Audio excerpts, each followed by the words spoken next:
जय भीम साथियों, आवाज़ विशेष पर आपका स्वागत है। आज हम आवाज़ विशेष पे विशेष चर्चा करने वाले हैं।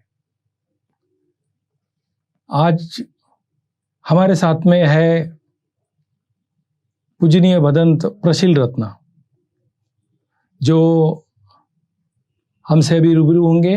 हम उनसे कुछ सवाल पूछेंगे और कुछ चर्चा होंगी। कुछ युवा भिक्षु ऐसे भी हैं जो जाति, धर्म, प्रदेश की सीमा लांघकर भगवान बुद्ध का विचार, डॉक्टर बाबा साहब आम्बेडकर का विचार पूरी दुनिया तक फैलाना चाहते हैं और मेत्ता और करुणा के प्रभाव से वो पूरी दुनिया में बाबा साहब और बुद्ध की एक अलग पहचान और लोगों को बाबा साहब और बुद्ध को बताने का एक अलग नजरिया जो है जिन्होंने विकसित किया है, ऐसे पूजनीय भदंत प्रशील रत्न आज हमारे साथ में है। बंते जी, बंदामी सुगी। बंते जी, मैंने सुना है ऐसा कि आप नागपुर में अभी विशेष कारण से आए हैं। वैसे तो आप नागपुर के हैं, लेकिन आप भी नागपुर में विशेष कारण से आए हैं और आने वाले कुछ समय में आप मुंबई में मैंने तो सुना हूँ कि भाई हो सके तो होटल ताज में या दूसरे कोई अच्छी जगह पे इंटरनेशनल बुद्धिस्ट कॉन्फ्रेंस लेने वाले हैं। तो इसके बारे में आप जरा विस्तार से बताइए। नमोदय, जय भीम टू एवरीवन। संघ फाउंडेशन एक नागपुर का ही ऑर्गेनाइजेशन है जिसको मैंने 10 साल पहले इस्टेब्लिशमेंट किया था। और जब मैंने इस्टेब्लिशमेंट किया था तो काफ़ी सारे लोगों ने मुझे मजाक भी उड़ाए थे कि ये छोटा सा भिक्षु ये क्या करेगा करके। तो पर मैंने उनके मजाक को भी मैंने चैलेंज लिया और मुझे पता था कि मुझ में क्या पोटेंशियल है। मुझे लोगों की बातों के ऊपर मैं ज़रा ध्यान ना देते हुए मैंने मेरा कंफर्ट जोन तोड़ के जब मैं भिक्षु बना था 2008 में, तब मैंने ऐसा 3 संकल्प लिया था कि एक तो मैं नागपुर में काम नहीं करूँगा, और दूसरा कि मैं कोई भी जो coastal area like Goa, Gujarat और केरला, ये मैंने सजेस्ट किया था। गोवा इसलिए भी क्योंकि मैं वहाँ स्टडी किया हुआ है, मुझे वहाँ का रीजनल और वहाँ का लोकल लैंग्वेज भी मुझे आता है। और फिर गुजरात ये मैंने प्लानिंग किया था, तो 2G का प्लानिंग था मेरा। और थर्ड ये था संकल्प कि मैं इंटरनेशनली काम करूँगा, क्योंकि मेरा पहले से ही बचपन से मैं बोल सकता हूँ कि इंटरनेशनल कम्युनिटी के साथ में मेरा थोड़ा रहा हुआ है कि गोवा में रहने की वजह से, तो उन लोगों के साथ में काम करने का ऐसा वो मेरा प्लानिंग था। तो मैंने अपने आप को बचपन से ही उस हिसाब से मैंने अपने आप को मॉडर्नाइज भी किया और उस हिसाब से अपना बिहेवियर पैटर्न या फिर सोचने का तरीका, खाने पीने का पैटर्न्स, ड्रेस का पैटर्न्स और लोगों के साथ में उठने बैठने का भी जो मेरा था वो थोड़ा सा वेस्टर्नाइज करने का ही मैं ये था, क्योंकि मेरे को पहले से ही था कि मैं यूरोप में सेटल हो जाऊँ करके और यूरोप में ही जाके मैं जॉब करूँ। तो बचपन से ही मैं इंग्लिश न्यूज़पेपर पढ़ना, इंग्लिश सॉन्ग सुनना, ये सब चीजें, और कुछ ब्रेड बटर, रोटी ना खाते हुए ब्रेड बटर खाना, क्योंकि मुझे वहाँ के बारे में थोड़ा सा ये सब इन्फॉर्मेशंस थी। तो ये सब चीजें मैंने बचपन से अडॉप्ट किया था और प्लानिंग था कि उधर ही सेटल होने का। पर उसके बाद में ऑल ऑफ सडन ऐसा कुछ हो गया लाइफ में कि मुझे भिक्षु बनना पड़ा, और भिक्षु सिर्फ मैं 10 दिनों के लिए बना था और अभी 10 साल से ज्यादा हो गए मुझे इस जीवन में। तो इतना निर्मल और इतना पवित्र जीवन ये भिक्षु जीवन है। और उसके बाद में फिर जब मैं नागपुर छोड़ा तो काफ़ी चैलेंजेस थे गुजरात में जाके, क्योंकि देश अलग है, भाषा अलग है, खाना पीना अलग है। वहाँ पे तो हर चीज़ मीठी है, पानी भी मीठा है, वहाँ सब्जियां भी मीठी रहती है। और हम तो नागपुर के जो लोग हैं बहुत टेस्टी खाना खाने वाले तेज खाने वाले में से तो काफ़ी तकलीफ भी हुई वहाँ मुझे। लेकिन एक संकल्प जो था उस संकल्प को पूरा करना ये इम्पोर्टेंट था, जिससे बाबा साहेब ने 23 सितंबर को 1917 में संकल्प लिया था कि अगर मैं अपने समाज के लिए अगर कुछ नहीं कर पाऊंगा तो मैं अपने आप को गोली मार दूंगा। बुद्ध ने भी संकल्प लिया था कि मैं तब तक ही नहीं उठूंगा जब तक कि मुझे बुद्धत्व प्राप्त नहीं होता है। तो उसी तरह से मेरा संकल्प था कि वहां जाके काम करना। दूसरा संकल्प था कि इंटरनेशनली काम करना। तो वो एक संकल्प के तौर पे मैं वहाँ कम से कम अभी 10 साल हो गए मुझे। 2011 से मैं जाना चालू किया। वहाँ कम से कम 4 इंटरनेशनल बुद्धिस्ट कॉन्फ्रेंस वहाँ किए। काफ़ी सारे लोगों को बहुत मोटिवेशंस मिला हुआ है। काफ़ी सारे लोगों ने बुद्धिज्म भी उसके थ्रू एक्सेप्ट की, क्योंकि उनको वे ऑफ लिविंग बहुत अच्छा लगा। क्योंकि जिसमें पहले वो थे, अभी किसी भी धर्म में हो तो उसमें कहीं ना कहीं उनको दिक्कतें आती थी। कुछ ना कुछ उनको स्पिरिचुअल डेवलपमेंट भी नहीं होता था, उनको सोशल डेवलपमेंट नहीं, इकोनॉमिकल डेवलपमेंट नहीं। पर जब मैंने बुद्धिस्ट कॉन्फ्रेंस अगर ऑर्गेनाइज किया, जब उनको पता चला कि नहीं हमारे साथ में हमारे ही समाज के लोग नहीं तो विश्व के लोग हमारे साथ में जुड़े हुए, तो उनको कहीं ना कहीं मोटिवेशन और कहीं ना कहीं पॉजिटिव एनर्जी मिली, और उसकी वजह से वो बहुत सारे लोग बुद्धिज्म की तरफ अट्रैक्ट भी हुए। उसके बाद में सेकंड इंटरनेशनल कॉन्फ्रेंस भी गुजरात में ही किए, उसमें तो कम से कम 350 इंटरनेशनल डेलीगेशन थे।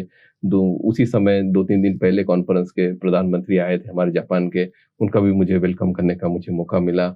और जिस हॉल में उन्होंने बैठ के जो करार किया था, उसी हॉल में मैंने एक इंटरनेशनल कॉन्फ्रेंस ऑर्गेनाइज की, जो कि one of the best hall माना जाता है इंडिया का। और उसके बाद में थर्ड इंटरनेशनल कॉन्फ्रेंस हमने बड़ौदा में बड़ौदा यूनिवर्सिटी के साथ में मिलकर किया। चौथा इंटरनेशनल कॉन्फ्रेंस आप खुद थे कि मैंने गुजरात यूनिवर्सिटी अहमदाबाद में किए थे। और अभी 5वां ये इंटरनेशनल कॉन्फ्रेंस है जो मुंबई में ऑर्गेनाइज कर रहे हैं। और इसका इंटेंशन ये रहता है कि हम लोग जो भगवान बुद्ध की जो शिक्षा है, जो भगवान बुद्ध ने हमें सुख शांति ये सब जो हमें दिया हुआ है, उसको हम लोग डिस्कस करें, उसको हम लोग आइडियाज एक्सचेंज करें। और मेरा गुजरात में ये भी एक प्लानिंग था कि साल में हम लोग सेंट्रलाइज वे से हम लोग एक प्रोग्राम करें, और सारे जो बुद्धिस्ट जो लोग हैं या फिर जो इस वैल्यूज को जो मानते हैं उनको एकत्रित करें। ये मेरा मेन इंटेंशन था। तो उसमें मुस्लिम, क्रिश्चियन, जैन सभी लोग आते हैं। इवन इस कॉन्फ्रेंस में भी Haji Ali Dargah, Mahim church, archdiocese of bishop, उसके बाद में जैन कम्युनिटी, सिख कम्युनिटी, पारसीज सब जुड़े हुए हैं इस कॉन्फ्रेंस के लिए भी। सो मैं ट्रस्ट जुड़ा हुआ है। उसके बाद में भीमराव अम्बेडकर जी वो भी ऑन बोर्ड है इस काम के लिए। तो ऐसा कोई भी नहीं बोल रहा है। तो और ये कॉन्फ्रेंस भी काफी इंटरनेशनली होने वाला है। लेट्स सी, कोविड की गाइडलाइंस के अंतर्गत ही हमें ये सब करने का, और बाबा साहेब की 125 से लेके 130वीं जयंती तक के मेरा एक संकल्प था कि मैं क्रॉस द वर्ल्ड जाके बाबा साहेब के बारे में बताऊं, बुद्ध के बारे में बताऊं, और हर साल मैं बुद्धिस्ट कॉन्फ्रेंस ऑर्गेनाइज करूं 125वीं जयंती से लेके 130वीं जयंती। मैं थोड़ा सा रोकना चाहूंगा बीच में। मैंने ऐसे सुना था कि स्पेशली आपके कॉन्फ्रेंस के लिए, कॉन्फ्रेंस के रेफरेंस में आपको 2 पंतप्रधान से मुलाकात हुई। उस वाकया को जरा बताइए। एक जापान के प्रधानमंत्री और एक भारत के प्रधानमंत्री। हाँ, वो बहुत इम्पोर्टेंट ये रहा मेरे लाइफ के लिए भी, क्योंकि किसी 2 प्रधानमंत्री को विदाउट अपॉइंटमेंट मिलना और दोनों प्रधानमंत्री को अपने सामने झुकाना, ये अभी तक के इतिहास में कभी नहीं हुआ है ये। और ये जो था, ये एक्ट या फिर ये जो हुआ, ये मुझे अपने पूरे समाज के तरफ से या भारतीय समाज की तरफ से मुझे करने का मौका मिला। तो अम्बेडकराइट समाज के लिए या बुद्धिस्ट समाज के लिए बहुत गौरव की बात है कि 2 प्राइम मिनिस्टर का वेलकम अहमदाबाद एयरपोर्ट पे मेरे द्वारा हुआ। और उसके बाद में दोनों प्राइम मिनिस्टर ने मेरे सामने सिर झुका के खड़े रहे, वो भी अपने आप में एक बहुत बड़ी बात थी। और दोनों कोई इसी छोटे मोटे कंट्री के प्राइम मिनिस्टर नहीं जो कि इतने स्ट्रॉन्ग प्राइम मिनिस्टर है। तो वो काफी अच्छा रहा। उस समय मुझे Indian prime minister office, Japan prime minister office, chief minister office, उनके टॉप मोस्ट ब्यूरोक्रेट्स, इनके साथ में बैठ के मुझे सेकेंड्स टू सेकेंड्स का सब मुझे इन्फॉर्मेशन वो दिया करते थे, और सारा चीजें मुझे बहुत कॉन्फिडेंशियली उन्होंने बताया था। और काफी सारे ब्यूरोक्रेट्स भी डरते थे कि कुछ गड़बड़ ना हो जाए, पर मैंने उनको कॉन्फिडेंस दिया था कि नहीं, ये अम्बेडकराइट और बुद्धिस्ट समाज है, कुछ गड़बड़ नहीं होने देगा, और ये बेस्ट मूवमेंट होगा। और वो वही हुआ उस। हाँ, तो ये जो आपने अभी तक 4 इंटरनेशनल कॉन्फ्रेंसेस की, बुद्धिस्ट कॉन्फ्रेंसेस, उस वजह से आपको आगे जाने का और ज्यादा हौसला आपका बना। और बनते बनते मैंने जो सुना है कि भाई आप तो पूरी दुनिया घूम के आने का आपका संकल्प रहा है। जरा उसके बारे में, वो कैसे किया आपने, कैसे संभव हो पाया? बाबा साहेब का 125वीं जयंती से 130वीं जयंती तक की जो मेरा संकल्प था कि नॉन स्टॉप कुछ एक्टिविटीज करने का, और भी अक्रॉस द वर्ल्ड, हम अपने सिटी में भी नहीं कर पाते हैं, और मुझे अक्रॉस द वर्ल्ड जाना था। और वो बहुत चैलेंजिंग था मेरे लिए, क्योंकि इसके पहले कभी गया नहीं था मैं। लेकिन उसकी शुरुआत भी मैंने बाबा साहेब के जो गुरु जहाँ से बिलोंग करते हैं, म्यांमार, वहां से मैंने किया। और कम से कम 27 कंट्रीज मैंने ट्रैवल किया। और 2018 में तो पूरा पृथ्वी का चक्कर मैंने नॉन स्टॉप ये किया 85 डेज में। और वो फ्री ऑफ कॉस्ट ऑलमोस्ट। सभी लोगों ने मुझे टिकट्स, पिकअप, ड्रॉप, मुझे कुछ परचेज भी करना था, शॉपिंग भी करना था, तो वो भी लोगों ने करके दिया।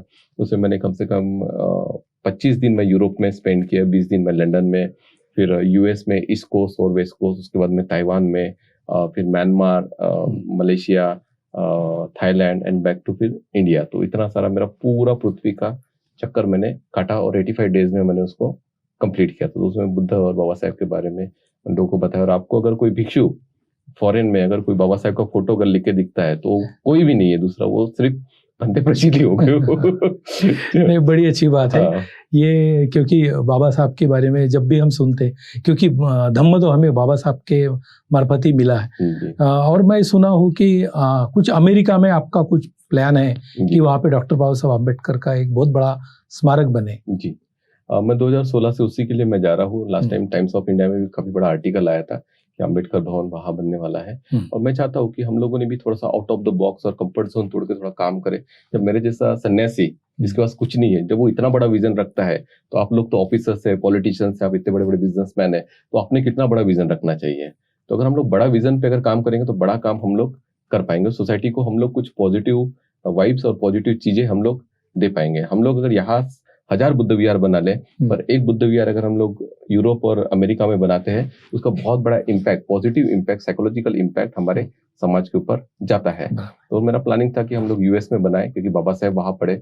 मैं ये मानता हूँ कि भगवान बुद्ध को बुद्ध गया में बुद्धत्व प्राप्त हुआ, ज्ञान प्राप्ति हुई, बाबा साहेब को अमेरिका जाके वहां ज्ञान प्राप्ति हुई है। तो हमने एज हम उनके जो भी हमें बोलना है, हम डिवोटीज है, भक्त है, या जो भी है, अनुयायी है, जो भी आपको बोलने का है, तो मेरा एक कर्तव्य है या फिर हम लोग की एक रिस्पॉन्सिबिलिटीज है कि हमने उनके लिए, उनको डेडिकेशंस के लिए हमने एक, वही नहीं तो अलग अलग कंट्रीज में जहां जहां भी अम्बेडकराइट बुद्धिस्ट लोग हैं, तो हमारे सेंटर इस्टेब्लिशमेंट करना ही चाहिए, ताकि हम अभी जो देखते हैं कि 2000 साल पुराना मिला है ना, 2000 साल 1500 साल, तो वो सब मॉन्यूमेंट्स थे, उसलिए हमें पता चलता है।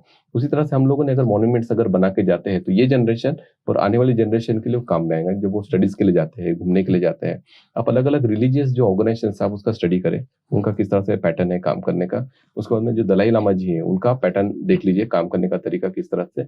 उसके बाद में हमारे जो लोग हैं, उनका पैटर्न देख लीजिए, काम करने का किस तरह से। तो हम कहीं ना कहीं कितने पीछे है, और जो पिछड़े बोले जाते हैं वैसे नहीं बोला जाता है, क्योंकि हमारे पैटर्न्स बरोबर नहीं है काम करने के। तो वो उसके ऊपर हमने काम करना जरूरी है, और उसके लिए मैंने कुछ जगह वगैरह भी देखा है यूएस में, और मुझे लगता है कि इंडिया से ज्यादा सस्ता प्लेसेस वहाँ है। तो अगर कुछ लोग अच्छे अगर मिल जाते हैं, तो हम लोग स्टार्टअप कर सकते हैं। बंते जी, ये जो आप पूरे आधे दुनिया घूम चुके हैं और बाकी बची हुई कंट्री में भी आपको जाने का प्लान है, लेकिन ये कैसे संभव हो पाया? मतलब आपको टिकट की व्यवस्था, रहने की व्यवस्था, जाने की व्यवस्था, ये कैसे संभव हो पाया? क्योंकि आप तो नागपुर के, ये रिलेशन कैसे बिल्डअप हुए, और वो भी अलग अलग लोगों से, और कुछ लोग तो ऐसे भी है जो शायद बुद्धिस्ट भी नहीं है, तो उन लोगों ने भी आपको सपोर्ट किया। तो ये सपोर्ट आपने कैसे बिल्ड किया? सबसे इम्पोर्टेंट है कि आप में कितना प्यार है, कितना मैत्री है, कितना करुणा है, आपकी वाणी कितनी अच्छी है, आपके रिलेशंस किस तरह से है, वो सब चीजें भी लोग ऑब्जर्व करते रहते हैं, देखते रहते हैं। और दूसरा, मैं अभी नहीं, मैं जब मैं गृहस्थी था तभी मेरे लिए ऑस्ट्रेलिया, न्यूजीलैंड से मेरे को स्टडीज के लिए मेरे पास में पैसा आता था। तो मैं पहले से मेरे इंटरनेशनल रिलेशंस और बाकी रिलेशंस भी मेरे काफी अच्छे रहे हुए हैं। और बुद्धिस्ट मंक्स बनने के बाद में तो उसका दायरा ही फिर बहुत ज्यादा बढ़ गया। और फिर जो भी टेक्नोलॉजीज थी, टेक्नोलॉजीज का मैं बहुत ज्यादा उपयोग करता हूँ मैं, लाइक फेसबुक है या सोशल मीडियाज है, तो उसके थ्रू से काफी सारे लोग भी कनेक्टेड हुए, उन लोगों ने भी अप्रिशिएट किया। और काफी सारे जो लोग स्टूडेंट्स जो यहाँ पढ़ने के लिए आए थे, वो मेरे फ्रेंड्स थे, या फिर जो मेरे फ्रेंड्स फॉरेन में जो सेटल हुए हैं, तो उनके वजह से फिर ये सब चीजें पॉसिबिलिटी हुई। और दूसरा ये कि काफी सारे एक्टिविटीज हमने भारत में किया हुआ है, उसका इम्पैक्ट कहीं ना कहीं फॉरेन में वो गया हुआ है। जैसा कि लास्ट टाइम हमने इतने सारे बुद्धा स्टैचूज वगैरह लाके दिए, तो केरजर को भी दिया हुआ है, ऐसे बहुत सारे स्टैचूज वगैरह हमने दिया हुआ है। तो इसका भी इम्पैक्ट कहीं ना कहीं अच्छी गया हुआ है। उन लोगों ने हमें डोनेट किया, कुछ मैंने परचेस करके लाया बैंकॉक से। तो ऐसा लोग आते हैं, सामने में आते हैं अगर आप अच्छा काम करते हैं। और मैं ये भी बोलता हूँ कि अगर आपका इंटेंशन अच्छा है ना, तो भगवान बुद्ध कहते हैं कि चेतना विकवे कम्मं वदामि। तो अगर आपकी चेतना अगर अच्छी है, तो ये जो नेचर है, ये जो धर्म है, आपको जरूर मदद करता है। बंते जी, तो भी मैं आपको एक, क्योंकि हम तो ये बार बार सुनते पढ़ते भी है और सब कुछ समझ भी लेते हैं कि भाई कंपैशन और मेत्ता ये भगवान बुद्ध का रास्ता है, मैत्री और करुणा, बहुत उदात्त भावना है। लेकिन इसको प्रैक्टिकल में आपने अभी के ये जीवन में, ये 10 साल के छोटे से समय में, ये कैसे इसको इम्प्लीमेंट किया? ये जो है मेडिटेशन में कम से कम 20 सालों से हूँ। और जब भी मैं मेडिटेशन के लिए बैठता था, तो मुझे कुछ इंट्यूशंस आते थे। क्या इंट्यूशंस आते थे? कि मैं बहुत बड़ा बनने वाला हूँ, और मैं कुछ तो बड़ा काम मेरे हाथ से सब होने वाला है।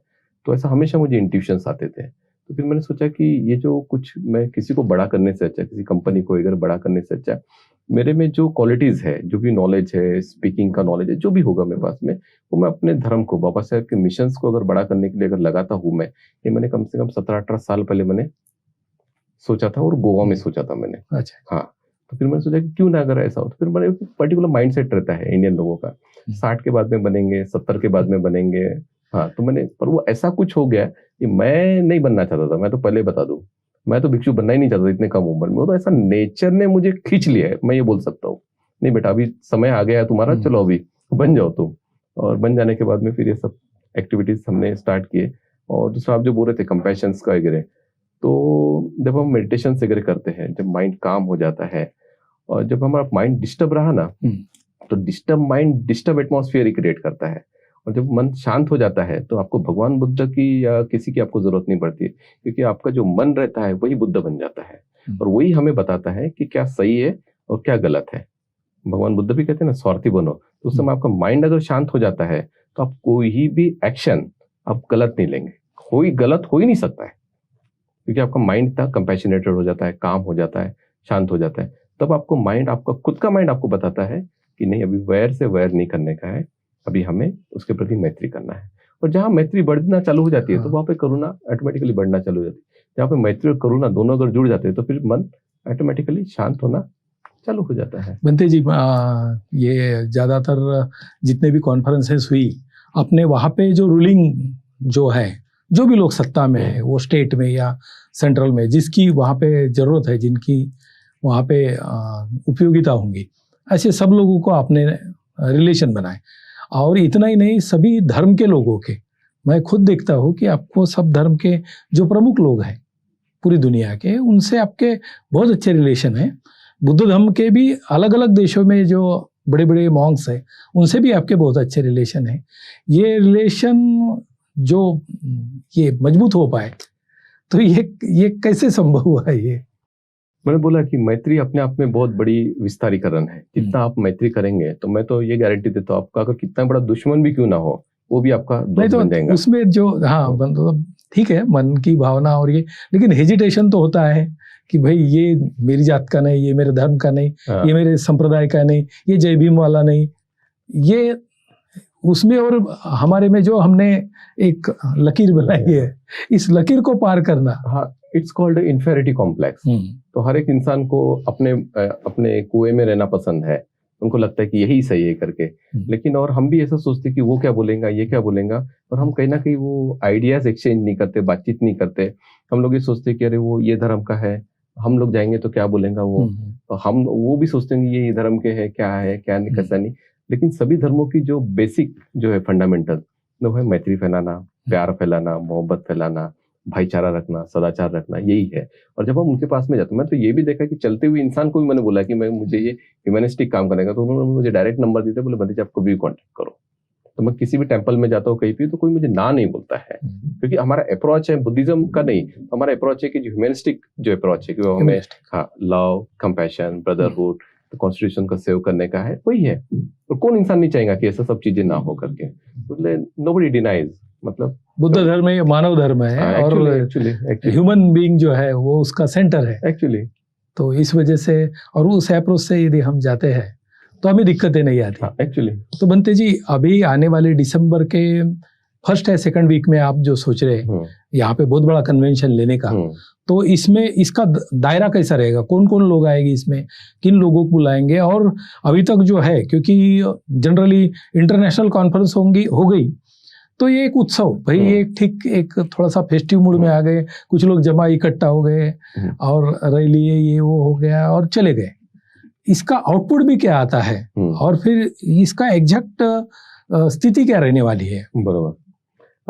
देखो कि अभी तो पेंडेमिक की वजह से काफी ऐसे कुछ एक्टिविटीज भी हमारी नहीं हुई है। और जब मैं कॉन्फ्रेंस तो इससे नहीं कहूंगा, पर मैं ये बोलूंगा कि सब पॉजिटिव एनर्जी एक जगह आती है, और जब पॉजिटिव एनर्जी एक जगह आती है तो कुछ ना कुछ पॉजिटिव किसी ना किसी के लाइफ में होता ही है। अगर एक पर्सन के लाइफ में भी अगर चेंज आता है तो it is very big change, और मैं भी उसमें से ही एक हुआ हूँ ऐसी सब चीजें देख के, उत्सव करके। तो हमें ये कल्चर है हमारा if you lost our culture so we will become a vulture, है ना? अच्छा, हाँ, तो हमें अपना जो कल्चर है, रिपीट बनते जी, हाँ कल्चर लेस हाँ, वल्चर, हाँ, if you loss our culture so will become a vulture. Vulture मतलब गिद्ध जो मांस अगर नोचता है। What is our culture? So this is our culture. This is our culture. Yeah, to preserve our Buddhism, to preserve our the humanity, to preserve the love, peace, compassion, humanity. So this is our culture. और ये बाउंड्रियों को तोड़ना, हाँ, actually ये जात, ये धर्म, हाँ, ये मेरा विरोधी है, ये मेरा ऐसा है, ये देश वाला, वो पंथ वाला, हाँ, वो कहीं ना कहीं इसको मानने वाला। मुझे ये लगता है कि बुद्धिज्म ये सब बाउंड्रीज तोड़ता है, और बुद्धिस्ट लोगों ने सब बाउंड्रीज तोड़ के ही काम करना चाहिए। कंफर्ट जोन तोड़ के, अपना जो एक सेफ जोन है उसको तोड़ के ही काम करना है। मैं तो जो यूथ लोग हैं, मैं तो उनको बोलना चाहूंगा कि थिंक बिग, यानी लिव लोकली, यानी थिंक ग्लोबली। तो थोड़ा सा ऐसा होना, मैं हमेशा वही सोचता था। मैं भी यूथ लोगों को यही मैं बोलता हूँ कि ठीक है, तुम जो भी सोचते हो थोड़ा ग्लोब। मैं जब भी कुछ प्लानिंग करता हूँ तो कम से कम 100+ कंट्रीज को उसका इम्पैक्ट जाए, मैं उसी लेवल पे प्लानिंग करता हूँ हर चीज। लेकिन ऐसा करते वक्त एक आरोप तो होता ही है, फिर ये अम्बेडकर विरोधी है भाई। नहीं, उसमें क्या है, अम्बेडकर विरोधी वगैरह, इंसान को जोड़ना कोई अम्बेडकर विरोधी वाला काम नहीं है, ठीक है ना? चाहे वो मुस्लिम रहे, कोई भी रहे। और भिक्षु जो रहता है वो पर्टिकुलर, मैं ये मानता हूँ कि उसके लिए कोई इंसान ये वादी वो वादी, ये पार्टी वो पार्टी का बिल्कुल भी नहीं रहता है। उसके लिए हर एक इंसान रहता है।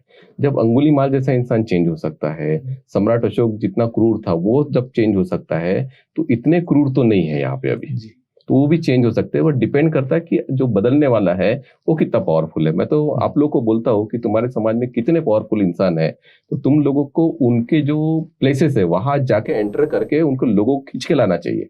जो भी गलत इसमें है कोई है, किसमें पोटेंशियल है। अगर मैं किसी ऑर्गेनाइजेशन से किसी कम्युनिटी की तरफ जाता हूँ तो मुझे उस कम्युनिटी का बोला जाता है, पर उन लोग अगर इधर आते हैं तो उनको शाबाशी दी जाती है कि you are doing good work. पर हमारा अगर कोई जाता है उनको बताने के लिए, कन्वर्ट करने के लिए, तो हमें उनका बताया जाता है। तो ऐसा क्यों? इसका मतलब ये है कि वो शूद्र की जो मेंटालिटी है उसमें से निकले नहीं है।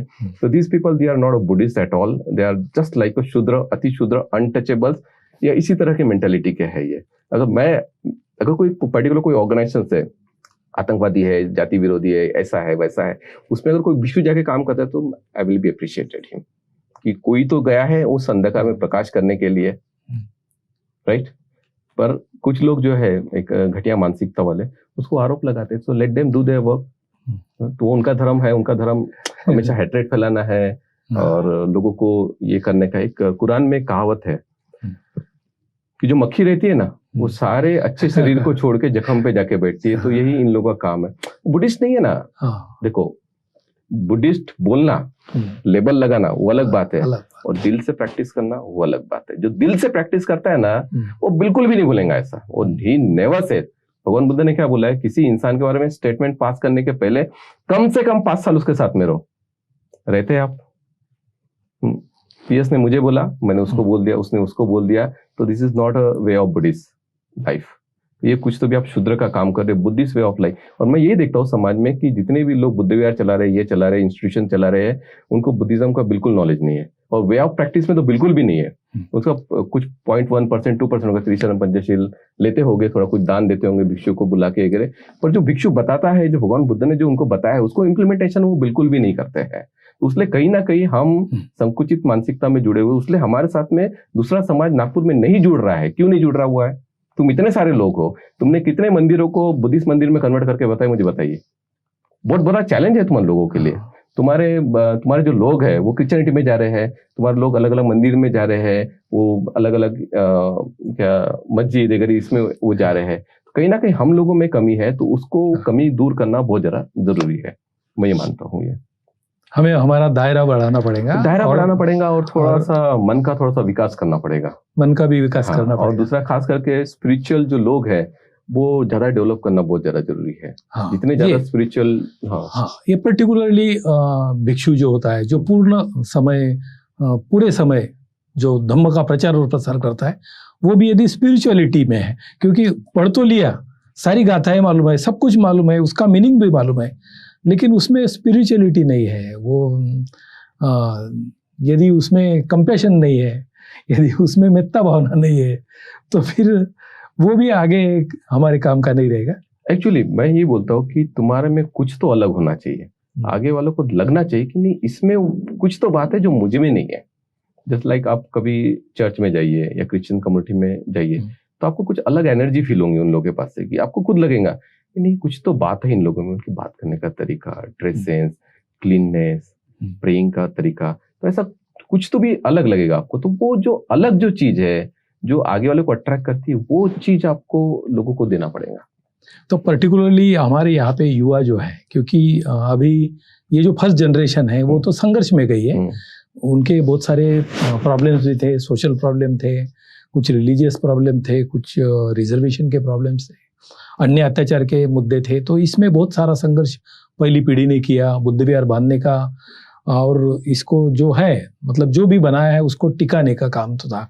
लेकिन अभी जो जनरेशन है, ये जनरेशन आपकी जैसी सोच रखती है, उसको और आगे बढ़ने का मतलब सोचती है वो, क्योंकि उनको कभी कभी लगता है, मेरा एक दोस्त कल ही बता रहा था कि मैं एक व्यक्ति का भाषण सुन रहा था और मुझे बड़ी ये हो रही थी कि यार ये अभी भी जाति की बात बोलते हैं, अभी भी बस एक ही जाति की, मतलब पर्टिकुलरली जो हम 56 के पहले थे, बस उसी जाति के बारे में या उसी के आगे पीछे या उसी को मद्देनजर रखते हुए सारी बातें बोली। तो बोले ये कैसा गलत हो सकता है, सही, ये गलत है, ऐसा नहीं होना चाहिए। तो ये पर्टिकुलरली ये युवा जो है, युवा अभी नई सोच रख रहे हैं, बरोबर। तो आप युवाओं को क्या संदेश देना चाहेंगे? मैं खुद युवा हूँ और मैं चाहूंगा कि उनके लिए जो भगवान बुद्ध ने 4 ब्रह्म विहार जो हमें बताए हुए हैं उसका वो प्रैक्टिस करे। और बाबा साहेब ने जो 22 प्रतिज्ञा बताया उसमें का एक ही मैं बहुत ज्यादा प्रैक्टिस करता हूँ, it is called Karuna, compassion का। अगर आप प्रैक्टिस करते हो तो बाकी चीजों की प्रैक्टिस करने की आपको जरूरत नहीं है। और जो हमारे जो युवा लोग हैं, तो उन्होंने थोड़ा सा कंफर्ट जोन तोड़ के और आउट ऑफ द बॉक्स जाके सोचना बहुत ज्यादा जरूरी है। तो उन लोगों का एक लिमिटेशन है कि माँ बाप, रिजर्वेशन, गवर्नमेंट जॉब, बस इतना ही उनका सर्कल है, नागपुर ही उनका सर्कल है या फिर वर्धा उनका सर्कल है। ऐसा नहीं होना चाहिए। अभी कैसा है कि मैं देखता हूँ, जब मैं गोवा में था, 15 साल की लड़की, 14 साल की लड़की वो यूएस से आके पूरा देश घूम के जाती है। क्या हमारे बच्चे लोग जा सकते हैं? नहीं जा सकते हैं। तो मैं इवन मेरे जो फैमिली की भी जो लड़कियां हैं उनको मैं बोलता हूँ तुम सोलो ट्रिप पे जाओ, अकेले घूमने के लिए, अकेले जाओ, सोलो मतलब अकेले घूमने के लिए जाओ। उसके बाद उनका डेयरिंग बढ़ता है और जो है वो बहुत सारी चीजें उनको एक्सप्लोर भी हो जाती है। मैं उनको बोलता हूँ कि जॉब करने के पहले, शादी करने के पहले पूरा इंडिया घूम लो, पैसा है एशिया घूम लो, और पैसा है यूरोप और अमेरिका भी देख लो, मतलब बाद में तुमको समय नहीं मिलेगा। तो जितना ज्यादा आप ट्रैवलिंग करेंगे, travelling is the best education, और जितना ज्यादा आप ट्रैवलिंग करेंगे, लोगों से मिलते हैं आप, और उससे हमें बहुत सारी चीजें इनपुट होती है। और दूसरा एक मैं युवा को ये भी बोलना चाहूंगा कि अगर उनके पास में समय है तो सालाना शेड्यूल बना ले, कौन से मंथ में क्या करने का। जब उनके पास में फ्री समय है तो उस फ्री समय में they should spend their time in Goa, they should spend their time in Leh Ladakh और जो मनाली है, वहां जहाँ इंटरनेशनल लोग आते हैं, और वहां कहीं जॉब करके उनके साथ में रिलेशंस मेंटेन करें। तो उससे उनको इंटरनेशनल लैंग्वेजेस आना चालू हो जाएंगे, इंटरनेशनल उनके कॉन्टैक्ट्स भी डेवलप हो जाएंगे, तो कुछ नए लोगों से मुलाकात करने से आपको एक अलग पॉजिटिविटी वो मिलती है। और उनका जो कल्चर है, मैं हमेशा ही चाहता हूँ कि हमारे जो बुद्धिस्ट कम्युनिटी के जो युवा लोग हैं और जो वेस्टर्न कल्चर है, इंडियन कल्चर और वेस्टर्न कल्चर अगर हम लोग जोड़ के काम करते हैं ना, तो आने वाले समय में बहुत अच्छा समाज हम लोग बना पाएंगे। क्योंकि मैं बहुत ज्यादा वेस्टर्नाइज थॉट्स को, कल्चर को बहुत ज्यादा मैं एक्सेप्ट करता हूँ। 5-6 महीने वैसे भी मेरा यूरोप और अमेरिका में जाता है तो अगर इस तरह से अगर हम लोग कुछ करते हैं, और पॉसिबल अगर वे रहेगा कि हम लोग कहीं फॉरेन में भी हम लोग कुछ ऐसा एक्सचेंज प्रोग्राम्स वगैरह हम लोग करते हैं, या फिर हमारे बच्चों को अगर फॉरेन में अगर हम लोग सेटल वगैरह कर पाए, तो उसके लिए भी मैं काम कर रहा हूँ। तो लेट्स सी इसका बंदे जी फिर से वो, क्योंकि अभी आपकी बात तो युवा साथी हमारे सुनेंगे, लेकिन जैसे आपको दिक्कत थी पैसे की, क्योंकि फिर क्वेश्चन मार्क रहेगा कि भाई हम मैं जाना तो चाहता हूँ लेकिन मेरे पास पैसे नहीं है। तो आपने जैसे रास्ता निकाला, पूरी दुनिया घूमे ना, आपके पास तो एक भी पैसा नहीं था। फकीर आदमी के पास में कहाँ पैसे, बराबर, उसके पास तो कुछ भी नहीं है, लेकिन पूरी दुनिया घूमे तो आपने एक रास्ता निकाला। बराबर। तो ये कैसे रास्ता निकाल सकते हैं युवा लोग? देखो, अभी वो बोलेंगे कि मुझे कल जाने का, तो पॉसिबल नहीं है। ठीक है, मैंने इसमें कम से कम 2018 में मैंने इतना ट्रैवलिंग किया है मैंने, पर भिक्षु तो मैं 2008 से हूँ, तो 10 साल मैंने उसके ऊपर काम किया। उसके बाद में वो सब चीजें एक्सेसिबिलिटी मेरे लिए हुई है, तो उनको भी कहीं ना कहीं मेहनत करना पड़ेगा। देगा हरी पलंगावरी वो पॉसिबल नहीं है। बाबा साहेब ने खुद बोला है संघर्ष करना है। बाबा साहेब ने और बुद्ध ने दोनों ने पुरुषार्थ किया हुआ है, तभी उनको हर चीज वो साध्य हुई है ना। नहीं तो लोग कहते हैं कि मेरे पास में गाड़ी है, बंगला है, ये है, वो है, तो मैं क्यों ये सब चीजों की तरफ ज्यादा ये ध्यान दूं। लेकिन मैं चाहता हूँ कि हम लोग थोड़ा सा और अपना कंफर्ट जोन तोड़ के, जो हमने समाज के जो लोग हैं उनके लिए हम लोग कुछ कॉन्क्रीट काम क्या कर सकते हैं भविष्य के लिए, वो करना बहुत ज्यादा जरूरी है।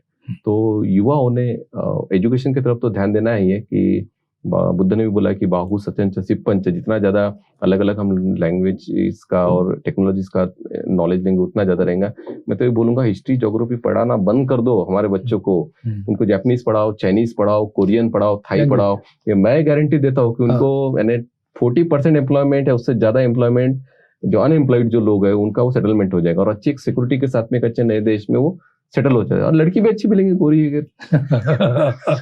एक पीढ़ी तैयार होगी, एक जनरेशन नई तैयार होगी, क्योंकि हम तो अभी झुग्गी झोपड़ी से तैयार हुए लोग हैं, तो यहाँ कहानी बदलेगी ना ऑब्वियसली। और कुछ ना कुछ नया होना चाहिए ना समाज में। वही रूटीन चल रहा है, वही रूटीन चल रहा है, कुछ नया ऐसा कुछ भी नहीं है। चपरासी बाबू, ग्राम सेवक, तलाठी, हमारे भी लोग जाना चाहिए फॉरेन में, MP बनना चाहिए, मिनिस्टर बनना चाहिए, बिजनेसमैन बनना चाहिए। और बाबा साहेब ने हमें गंगा, यमुना और वैष्णो देवी इससे कनेक्ट नहीं किया है, हमें जापान से कनेक्ट किया है, हमें कोरिया से कनेक्ट किया है, ताइवान से कनेक्ट किया है। तो ये सोर्सेस को हम लोग किस तरह से करें, तो इसलिए मैं एक इंटरनेशनल जो बिजनेस कम्युनिटी उनके साथ में जुड़ा हुआ हूँ, और इन फ्यूचर शायद कुछ हो सकता है उसके ऊपर। बीच में आपने काफी प्रयास किए थे, आपने एक मीट भी करने की कोशिश की, मैं उसके ऊपर काम कर रहा हूँ। काम कर रहे थे। तो अभी भी काम कर रहा हूँ, तो लेट्स सी कुछ नया इनपुट हम लोग दे सकते हैं। मेरे जो गुरुजी थे वो म्यांमार से थे, जो महायान के थे, चाइनीज थे। उनको जब मैंने बताया था कि हम लोग बिजनेस एक्सचेंज का कुछ प्लानिंग करते हैं, सो ही वाज सो पॉजिटिव, लेकिन लास्ट कोरोना में उनका डेथ हो गया था। तो हाँ, और भी लोग हैं, तो हम लोग उनको एक प्लेटफॉर्म पे लाके कुछ इनोवेटिव करेंगे।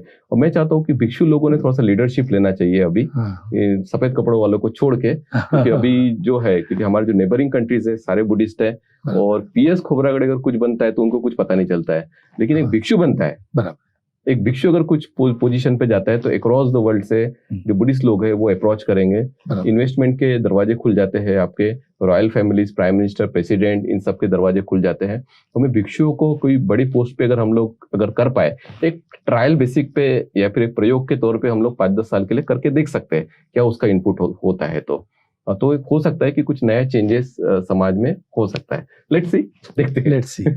चलो हम अच्छा ही सोचे। बंते जी, आज भारत देश में तकरीबन 13.5 करोड़ लोग जो है वो बुद्धिज्म को अप्रोच होने की, मतलब एक्सेप्ट करने की तैयारी में, मानसिकता में एक कगार पे खड़े हैं। तकरीबन 2 करोड़ लोगों ने तो बुद्ध धर्म का दीक्षा ले ली है, लेकिन ये 11.5 करोड़ लोग जो है बाबा साहब को मानते हैं, जय भीम बोलते हैं, लेकिन बुद्धिज्म के नज़दीक नहीं गए। ये बहुत बड़ा टास्क है।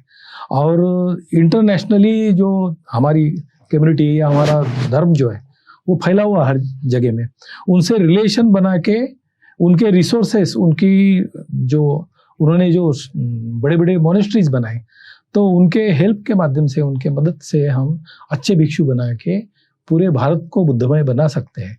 तो ये भी एक तरीका हो सकता है। और इस बात के लिए आप पूरे दुनिया के भिक्षुओं को बुला के, सभी जाति धर्म के लोगों को बुला के, सभी पंथ के लोगों को बुला के बार बार उनसे मैत्री और करुणा के माध्यम से जो आप अधिवेशन लेते हो इंटरनेशनल, वो अधिवेशन तो ऐसा मतलब कोई उत्सव नहीं होता, तो वो एक अटैचमेंट, एक जुड़ना होता है, बुद्धाज कंपैशन। और वो मुस्लिम भी आता है, वो जैन भी आता है, वो सभी पंथ के भी लोग आते हैं, अपने वो शिवानी है या दूसरे जो भी लोग हैं अपने। तो इस प्रकार से अभी नागपुर शहर में भी एक बड़ा कार्यक्रम हुआ है 24 को, हमारे बुद्धिज्म के तरफ से बनते संघ सेना जो है, इन्होंने प्रतिनिधित्व किया था। तो आज हम भी, क्योंकि बुद्ध की तो बात ही सबको जोड़ने की है, बराबर, और बुद्ध तो नेतृत्व कर सकता है कंपैशन और मेत्ता के लिए पूरी दुनिया को। बिल्कुल बिल्कुल। हम सब लोग यदि कंपैशन और मेत्ता भाव अपनाए और आगे बढ़े, तो मुझे नहीं लगता कि हम कहीं पीछे रहेंगे। मुझे ऐसा लगता है कि आपकी सारी चर्चा का, आपकी सारी समाज को इस माध्यम से, आवाज इंडिया के माध्यम से इस विशेष चर्चा में बताने का यही उद्देश्य था, यही आपने बताया। तो मुझे ऐसा लगता है कि साथियों, इस बात को हम गंभीरता से लें। पूजनीय भंते जी ने सिर्फ 10 सालों में पूरी दुनिया में मित्रता और करुणा के माध्यम से बुद्ध धर्म को फैलाने का और फ्रेटर्निटी तैयार करने का काम किया, और लोग जुड़ने को तैयार है, लोग नजदीक आने को तैयार है। सिर्फ पहल कौन करेगा? क्या आप पहल करोगे? इसी आशा के साथ हम यही रुक जाते हैं। इस चर्चा में शामिल हुए पूज्यनीय भदंत प्रशल जी, फिर से एक बार आपको नमन करते हुए इस चर्चा को हम यही रोकते हैं। धन्यवाद। जय भीम।